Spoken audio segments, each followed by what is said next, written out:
हर शब्द, हर दर्द। उसने मुस्कुराकर कहा, गुड। अब वो सच जान चुकी है। उसने मैसेज भेजा, प्रोसीड विथ फेज 4। उसके चेहरे पर संतोष था। अब चॉइस उनकी होगी, उसने बुदबुदाया। और हर चॉइस किसी को तोड़ेगी। रात मेहर अयान के घर के बाहर खड़ी थी। कई मिनट तक उसने डोरबेल नहीं दबाई। फिर हिम्मत करके रिंग। दरवाजा खुला। अयान सामने था, थका हुआ, आंखों में गिल्ट।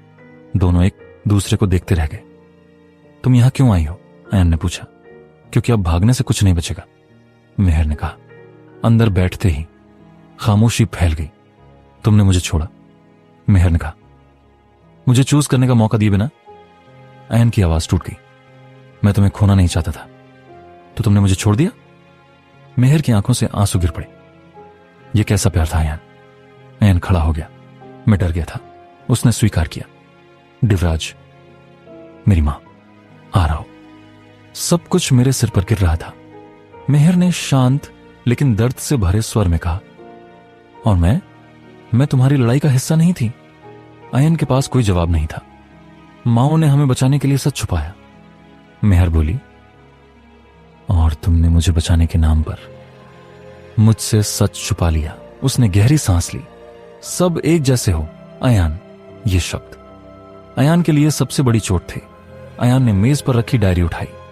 मैं हर रात यही पढ़ता रहा, उसने कहा। सोचता रहा कि सही क्या है। उसकी आवाज कांप रही थी। लेकिन सच ये है, मैं बहादुर नहीं था।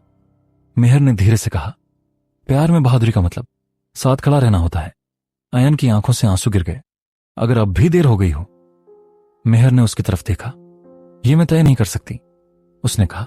यह वक्त तय करेगा। उसी पल मेहर का फोन बजा। Unknown number.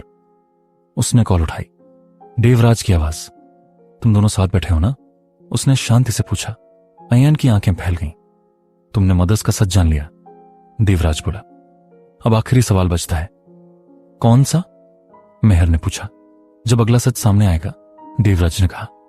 तब तुम किसे बचाओगी? अयान को या खुद को? Call cut. कमरे में सन्नाटा। मेहर और अयान एक दूसरे को देखते रहे। पहली बार दोनों को समझ आया, यह कहानी अब सिर्फ प्यार की नहीं रही। दरवाजे के बाहर एक एनवेलप पड़ा था। अयान ने उठाया। अंदर एक पुरानी लीगल डॉक्यूमेंट।